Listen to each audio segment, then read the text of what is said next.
To A1R Psychic Radio here on Moonstruck TV with Amanda Hall Psychic all the way from the Gold Coast here in chilly Australia at the moment. We're in the midst of winter and it's freezing and I'm not particularly liking it. I'm more of a summer baby, so I'm jealous and envious of all those people that have got beautiful sunshine. You can get out and enjoy the summery weather. It doesn't last that long, does it? So this week, the Simply Tarot card of the week is the Wheel of Fortune. Now, the Wheel of Fortune is one of those sort of very ambiguous sort of cards. People sort of look at this and they say, oh, great, my luck's changing. Well, yes, it can be your luck changing, but it's also elevation of money. And couldn't we all do with some of that at the moment? A little bit more money in the coffers would be really sort of nice at the moment. It can sometimes mean overseas trip. Not always when this card comes out does it mean you're hopping on a plane and going overseas. More importantly, it usually means completion phases.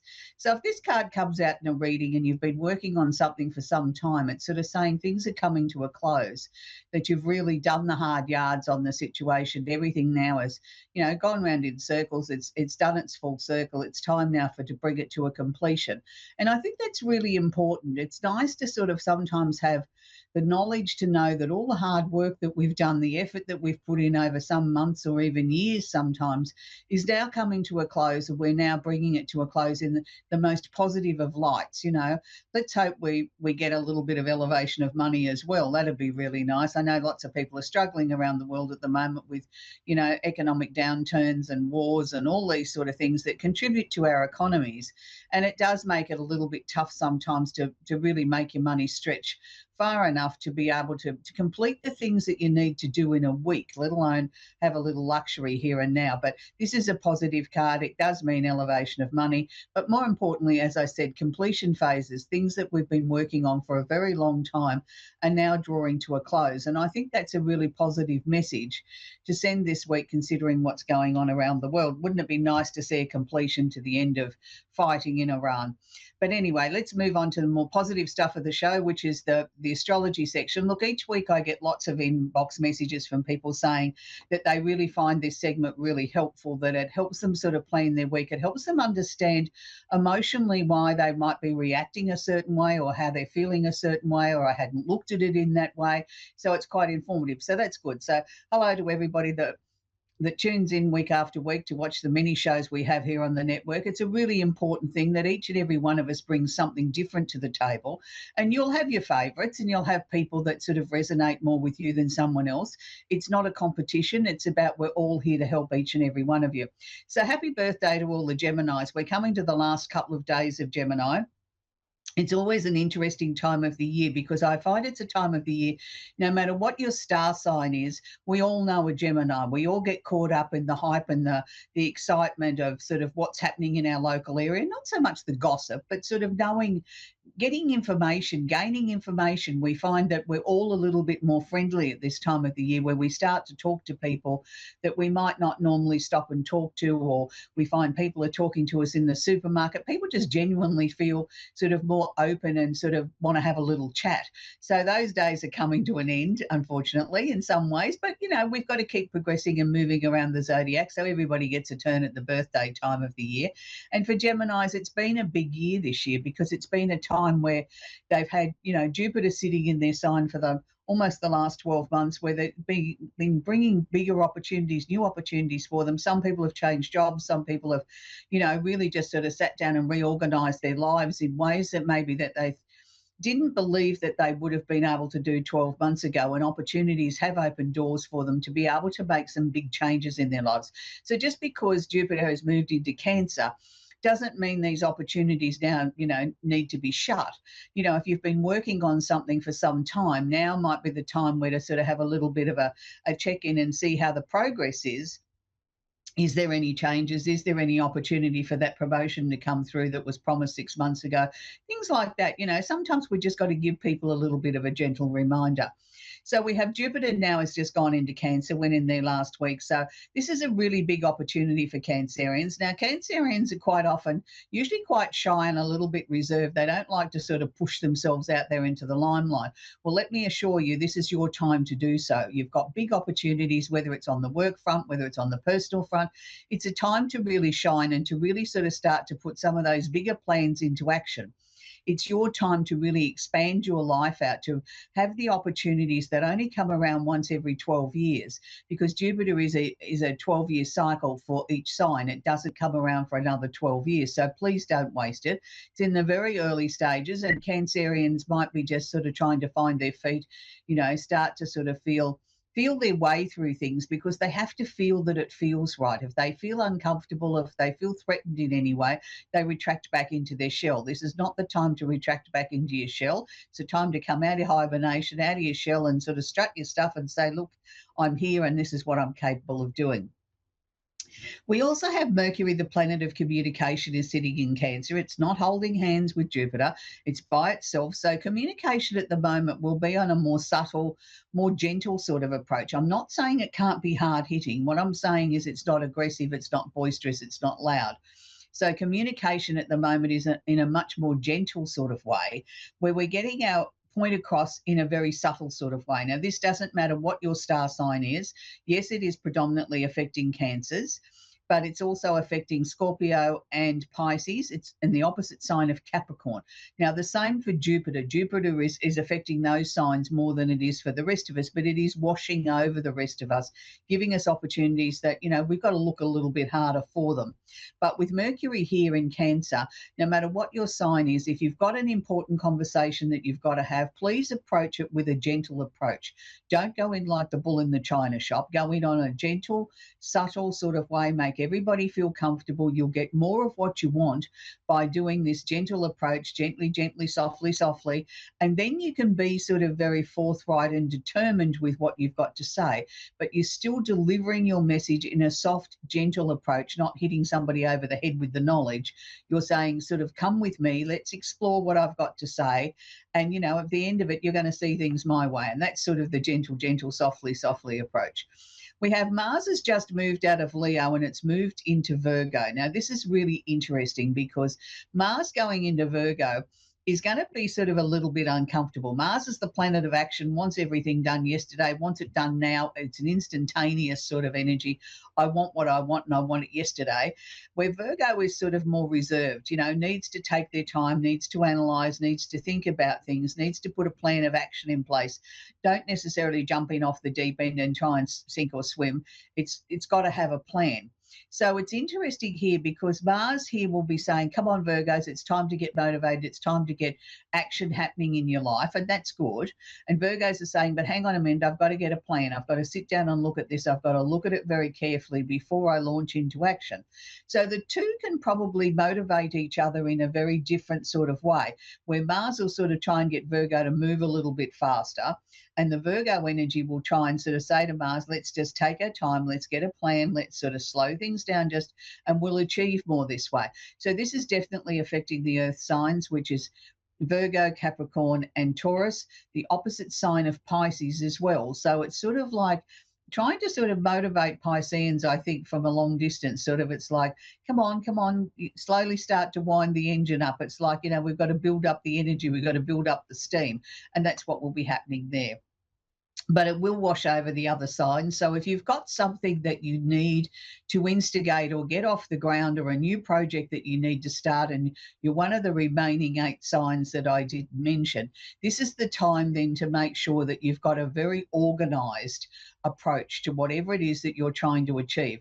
Look at it in as much as, okay, I've got the opportunity here to be organised. I can get a plan, I can get a business plan, or whatever it is. I can jot down my ideas, I can put them in my phone, whatever, to keep, adding to the list. That's sort of, then I've got a real plan of action, and then I've got more chance of success than what I would have had. We have Saturn and Neptune have both moved into Aries. They spent a very long time in Pisces. So it's interesting because they're really starting to ramp up now. They're, a couple of degrees in, they're really starting to find their traction, find their feet there. Saturn is the planet of discipline, or the taskmaster. Now, most Aries people, and I've met a lot of them through my life, and I have lots of Aries friends, don't like being told what to do. So this is a really uncomfortable sort of energy for them. It's like somebody coming in and not so much making a suggestion, but saying, you will do this and you will do that. And they say, no, I won't. Who told you to tell me that? I'm not doing what you said. So it's a little bit of a tug of war there. So what I can suggest to our dear darling Aries friends is the fact that don't look at this as a battle. Look at this as somebody coming in with constructive criticism or constructive ideas or suggestions. If you look at it that way, that they've got your best interests at heart, that they're not coming in to try and tell you what to do or wave the big stick, but make a logical, practical suggestion that you might think, oh, yeah, I can see the merit in that. Yeah, I can see where they're coming from. And then you can sort of go into your Aries mode and say, well, I thought about this and it was my idea. That doesn't matter if it's your idea, great. It doesn't matter where the idea comes from. It's the action, it's the stability, it's the practicality, it's the discipline that's going to come from this, which is really important because Aries people are going through a lot of change. Some of them are really reinventing themselves or reorganizing their lives. And you need this structure to be able to help you to do so. Then we have, Saturn is actually holding hands or conjunct Neptune, the planet of illusion, delusion, creativity. So Neptune's coming here and saying, well, do you really want this? Is this really what you want? Have you really thought about it? Does it fit in with where your life's heading, with what you're hoping for? Or are you just deceiving yourself? So Neptune here is sort of almost playing devil's advocate, the devil on one shoulder and the angel on the other, sort of asking you what you truly want. Now, out of this can come answers. Sometimes we look at Neptune and we think, oh, Neptune's walking around in a fog and we can't see our way. We've got to try and feel our way through things. Well, yes, we do to a certain point. But Neptune is also incredibly creative. So it can bring those light bulb moments that we've been lacking a little bit lately, or feel that we are not there because of Saturn, but it's sort of, they can work hand in hand. So this is filtering over not just Aries, it's the other fire signs as well, Leo, Sagittarius, and the opposite sign of Libra. So it washes over the remaining 8 signs. But if you're one of those 4 signs that I mentioned, yes, there might seem like there's a little bit of limitation there, but it's asking you to look for creative, different sort of solutions. Think outside the square. Look at sort of bringing new opportunities or new things into your life that will bring the structure, that will bring the practicality, that will bring, a joyous smile to your face, because you've worked so hard on sort of trying to break yourself out of some of the ruts that you've been in. Now it's a little bit scary that it's here. It's like, oh, whoa, did I really want that? Oh, yes, I did. But, I'm nervous and scared at the same time. And that's okay. That keeps us fresh and exciting. So we have Venus, the planet of love and affection, is sitting in Taurus. Now, Venus actually rules Taurus, so this is a really nice place for Venus to be. Venus feels like it's at home. So for those Taurians or the other earth signs, which is Virgo, Capricorn, and the opposite sign of Scorpio, it might be a time when you're starting to look at your appearance. You're starting to look at what makes you feel good. You might treat yourself to a new outfit or a new shirt or a new pair of shoes. Some people, it might go even further than that, where you're looking at your surroundings and you're, looking to make things pretty, buy a new couch, buy a new dining room suite, maybe jazz up the office or the place that you work. It's anything that makes you feel comfortable, something that you sort of been putting off for a little while. And Taurus really likes comfort, not necessarily luxury, but they like to feel comfortable. And if that means it heads into the luxurious category, well and great. But Tauruses are more about the practicality, value for money, and it's got to be comfortable at the end of the day, or I've got to feel comfortable in wearing that outfit. It's not so much the price tag, it's what makes me feel comfortable. So bear that in mind. We still have Uranus sitting in Taurus, where Uranus has been sort of in there stirring things up for quite some time now. It's still sort of working his way through there. So, of course, he's still affecting the earth signs, Taurus, Virgo, Capricorn, and the opposite sign of Scorpio. So Uranus here is asking you to sort of double check. Is there anything that you've missed? Is there anything that you haven't sort of started to sort of reorganize in your life? Because if you haven't done it, I will come along and I will reorganize it. I will change things for you. And it may not end up being the way that you want. So it's sort of almost like the last warning of sort of making sure that you've got everything as right as you possibly can, so that Uranus doesn't necessarily come along and throw your life into turmoil. So I hope you've enjoyed the astrology section. We're now going to move on and talk to Gabby. And Gabby's in Lebanon, Tennessee, USA. Are you there, Gabby? Yes, I'm here. Do you have a question I can answer for you, Gabby? Do you have a question you'd like me to answer for you, sweetie? I don't. No? There must be a reason you phoned into the show. Is there something in particular you want to know or want me to look at somebody, a potential relationship, or are you just looking for where your life's heading, Gabby? Yeah, just a reading. Okay, sweetie. I always ask just in case there's something in particular you want to know. First thing that they're showing me, Gabby, is that we need to give you a little bit more confidence. Have you been sort of feeling recently that you could do with sort of like a shot in the arm of confidence? There's things that you want to do, there's things that you want to achieve, but it's almost like I get frozen in fear when I go to take that first step. Yes. Yeah. And that's okay, sweetie. You know, we're not all born with boundless, conversation and ability to sort of jump out of, tall buildings like Superman. That takes time. That takes, it's like a layering process for us to build our sort of confidence up. They were showing me back around this time last year, was there something that changed in your life that you didn't see coming that sort of, I'm going to say, almost took the wind out of your sails? It was sort of like you stopped dead still for a while. And this is where I think this lack of confidence has come from, because you felt as if you were on the right path. And then all of a sudden, life took a different direction and it sort of threw you a little bit. Is that what happened about 12 months ago, 12, 14 months ago? Yes. Yeah. They didn't show me any specifics. They're just showing me that that's okay. It's all right that, like you've handled whatever that was to the best of your ability. And what we've got to try and do now is not so much leave that in the past, but not allow that to influence where you're going now, if that makes sense. Do you know what I mean? You've experienced that. It was You've lived through depression. it. What, sweetie? Depression. Right. Okay. So are you handling that now in a better way, sweetheart? Yes. Yeah, well, that's good. Yeah, but I mean, there must have been a series of things that triggered that or led to that happening, sweetheart,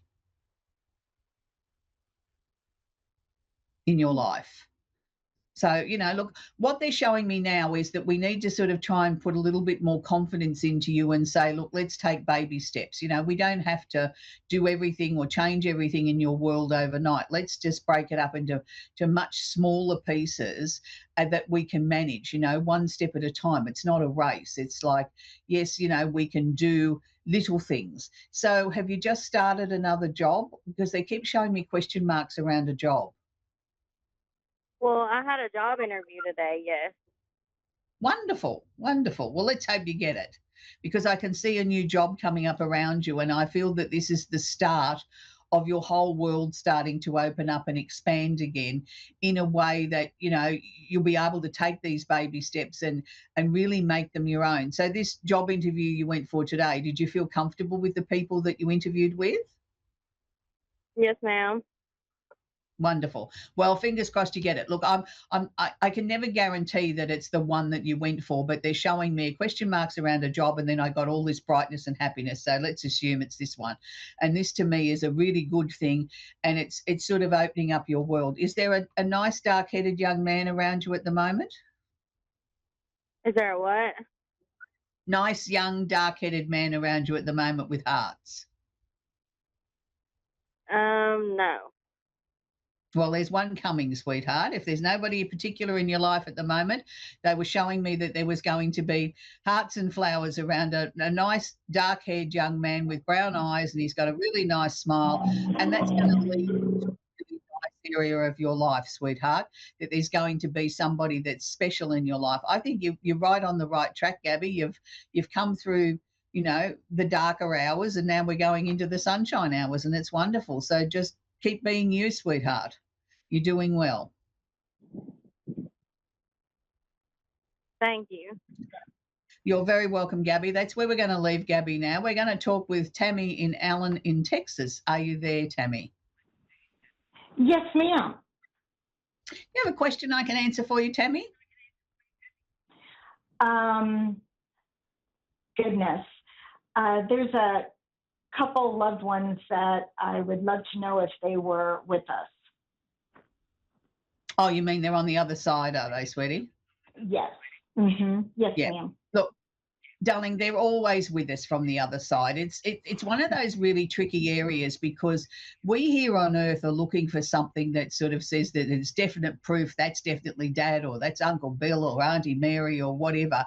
We sort of expect that they're going to do something earth shattering or really convincing of us that they're still with us. They are constantly with us. They don't necessarily need to make their presence known. And one thing you've got to understand is on the other side, they're not allowed to control us. We're not their puppets on a string. Yes, they can put suggestions or ideas into our mind while we're asleep and sometimes during the day, but ultimately it's our choice. It's our decisions at what we do with our lives. They are not in control. And you know, they never look, they don't get access to private areas of our life. They're not with us when we're in the bathroom or when we're getting dressed, but everything else that they see, you know, they see you when you go to the market, they see if you're crying, they see if you're happy, all those sort of things. They're there with us, but most of the time they just want you to know they're there. They haven't really got any particular message that they want to share other than you haven't forgotten them. That's their most important message, is that they still want to be remembered even though they're not physically here with us anymore on Earth. The one thing that they were showing me was that there's a number of changes coming up in your life. Have you been actively this year trying to sort of reorganize your life? And I'm going to sound old fashioned here when I say this. What they're showing me is an old fashioned card index box where we used to have these plastic boxes on your desk in an office where it had alphabetical letters, and in there you'd pop these little white cards like a doctor's surgery or whatever. They were showing me like you've got to file things away, like you've got to file them away in one of these little index boxes. So have you been slowly working through things that you're trying to complete? We I had a daughter that was murdered and we just went through the trial. Would that be Oh, I'm so sorry to hear that. Yes, thank you. So I suppose with going through that there would have had to have been a lot of things that you've had to process and file away, would there not? Things that Right. came out that you Yes. wouldn't have been expecting, I'm sure. Right. Yes. Yeah, that must have been why they showed it to me like that, in an old-fashioned way of a filing box, that, you know, we've got to file things away, like not necessarily, I suppose, forget them, but let's file them away so they're out of sight. So is your daughter one of the ones that you were hoping to get a message from, were you? Yes. Yes, ma'am. Yeah. Yeah, they don't always necessarily come through on the show, sweetheart. What I can tell you was that she had passed out before anything happened. She didn't know anything, if that's any comfort to you. She keeps saying to me, Mum, I Very don't much. even know what happened. I don't know what happened. All That- I know is one minute I was here and the next minute I wasn't here and you weren't with me. So, you know, she doesn't know. She has no recollection of what happened that caused her passing. She doesn't want to know. All she wants to know is that you know that she's okay, that she loves you and she misses you. And she used to light up the room, didn't she, when she walked in? Yes, she did. Yes, she did. Yeah, you know, that's what the energy she's sharing with me now. She sort of came across in a very illuminated way. Like, you know, I walk into the room and all of a sudden it's full of light and sunshine and happiness. She keeps saying to me she understands your tears, but she doesn't want you to cry so much. You know, that's hurting her more. She understands you're sad, but she keeps saying to me, Mum, it's okay. I don't remember anything. It's, you know, I'm sorry I'm here, but That's good. the tears, she wants to see you smile again. You know, she's saying to me the tears aren't necessary, they're not helping anything. You know, they might be helping you heal, but you know, she wants to see you smile again. That's what's going to make her happy, is to see you smile again and sort of start to get, you know, parts of your life back together again. Look, I can't begin to imagine how hard it's been for you to not only lose your daughter in these tragic circumstances, but then have to sit through the trial and hear all the details and everything that went on. I mean, that would be beyond soul destroying. And I think that's what she's trying to show me with that index box, is file everything away, you know, and put the lid on it, put it on the shelf, you know, like put it away. You don't need to keep Yeah. rehashing it. There's nothing you could do or could have changed that would have changed the result. It Yes. just seemed to be she was in the wrong place at the wrong time for some reason. She keeps saying to me, I don't even know how it happened. She doesn't even know how she got to Wow. that Okay. point. So Yes. look, I don't know whether that's any comfort to you. I can only give you what she gives Yes. me. Yes. She's Yes. she's Very saying much. to me she wants to see you smile again. She wants you to do things. She wants you to do something in her honor. Was there a big teddy bear that she had when she was a child? um, yes, there was. She keeps saying to me, put a bow around the teddy bear. And I don't know what that means or whether she wants you to start something up that's connected to teddy bears and a bow. I'm not sure. But she showed me not a little bear, a big teddy bear. And she wants me to put a Uh-huh. bow on it for you. So I'll Okay. leave that with you. I don't know what that means, but that's her special message to you. And it might be something that you Yes. might start up in her honor. Yes. Yes. There's always good things come out of terrible, tragic situations, sweetie. And at the time, we can't always see that. But my heart goes out to you, I'm sure as everybody around the world does, with what you've been through. No mother needs to go through that. That's a terrible thing. So, darling, I'll leave you with the teddy bear. And the teddy bear had a pink bow. So I hope that brings Thank you you. some sort of comfort. And we'll keep you in our Yes. prayers, sweetie. So, best Thank of luck, you. Tammy, to you and the family, sweetie. Lovely I to talk with appreciate you. it. You're Thank very, you. very Thank welcome. you. It's always tragic when people lose somebody, but it's even harder when you're talking to a parent that's lost a child, and through circumstances like this, what words can we say that are comforting? Probably nothing. I mean, there's no words of comfort that brings your child back. My heart goes out to Tammy and her family. It must have been horrendous, and then have to relive it in the trial and all those sort of things, and now try and put the pieces together and bring your life back together again is a really, really difficult situation for any family that's gone through a loss or gone through any type of loss. Loss is never easy, and yes, our loved ones are always with us, and most of the time they just want you to acknowledge that they're there. They're not necessarily coming through with some earth-shattering message or something that they need to tell you from beyond. It's just that they want you to know that you haven't forgotten them, that you can feel their presence, that you can feel their little antics by moving the photos or turning the radio on or turning the telly on in the middle of the night or the lights or whatever.